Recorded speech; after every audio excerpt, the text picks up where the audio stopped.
Hello, everyone. Today is Monday, December 20th, 2021.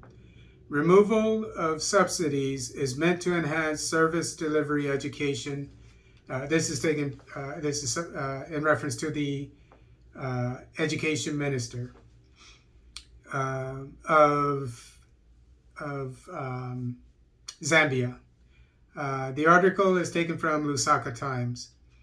The government has said that the benefits from the removal of fuel subsidies will soon start to accrue to many critical social sectors such as education once savings from subsidies begin to be channeled there.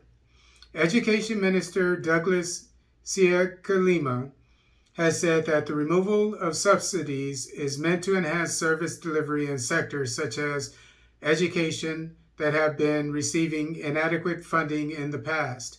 Mr. Siakalima said that it is the intention of the government to increase funding to the social sector, but this can only be done when the country has marshaled enough domestic resources.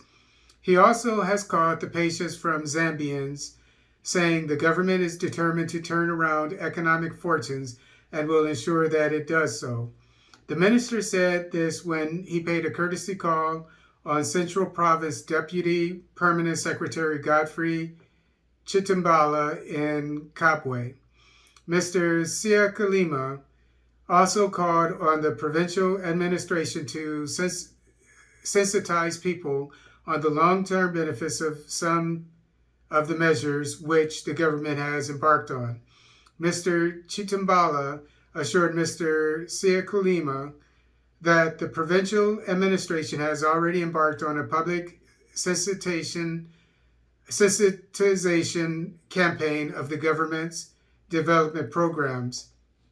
And Mr. Siakalima has reiterated that 30,000 new teachers will be in the classrooms next year in order to address the teacher deficit. Mr. Siakalima said that despite doubts from a section of society, the government remains committed to recruiting the new teachers. He disclosed that currently there is a deficit of 45,000 teachers, a situation his ministry is committed to addressing. Speaking when he paid a courtesy call on Central Province Minister Credo Manjua, Mr. Siakalima said education is the seed for the growth of the nation. And Mr. Siakalima has called on Zambians to emulate the head of state in his endeavors to unite the country. Meanwhile, the first deputy speaker of the National Assembly, Malunga Chisangano, has said that there is need for parliamentarians to advocate and support a comprehensive framework for domestic resource mobilization. Ms. Chisakango said that MPs remain relevant in ensuring robust legislation to safeguard public resources. Ms. Chisagano was speaking when she opened a workshop for members of parliament on the budget toolkit organized by the Zambian Institute for Policy Analysis and Research, ZIPAR, in Lusaka today. Ms. Chisagano commended ZIPAR for the initiative to develop a toolkit for MPs.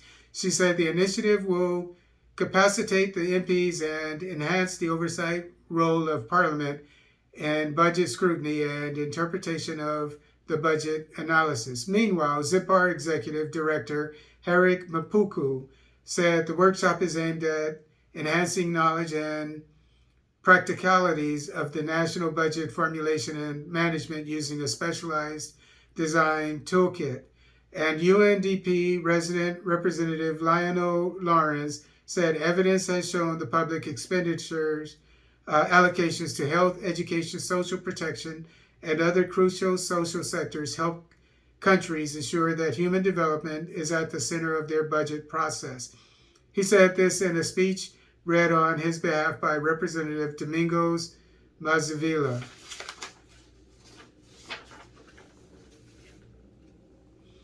So obviously the Zambian government is justifying the recent loan from the IMF. The IMF loans are known for making governments make cutbacks to finance certain sectors in the economy or for them to pay off debts. And as I said before, it seemed that part of the reason for this loan was to perhaps get more teachers, and obviously that's the case. But to pay for that, the average Zambian is going to have to pay more at the pump because the subsidy for fuel, which kept the price of fuel, I guess, at a reasonable rate. I wouldn't know for sure. There has been taken away, I'm sure, because of the demands of the IMF loan. They call them conditionalities. There's another article that I'm going over today, and it's a rebuttal. I haven't gone over it yet, but look for that.